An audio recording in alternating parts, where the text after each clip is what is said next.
Welcome to the Rim Break Rodeo. We hope this video helps. You have what you need. Sign into your Google account and open Forms now.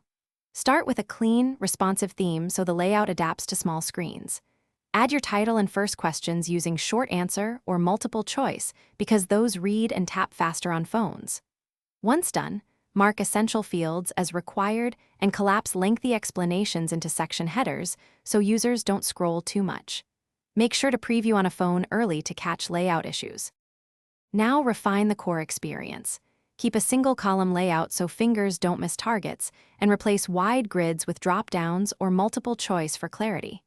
Use section logic, go to section based on answer, to skip irrelevant questions and reduce taps.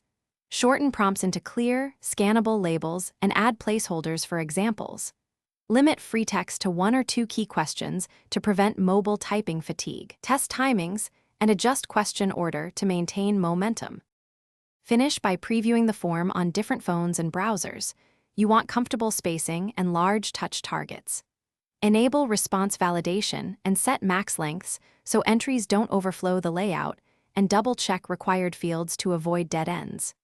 If something breaks, simplify the theme first, remove any custom HTML or images causing overflow, and rebuild the offending section. One quick troubleshooting tip. Clear the browser cache or test in an incognito window to rule out. Thanks for watching. Consider subscribing if we helped you.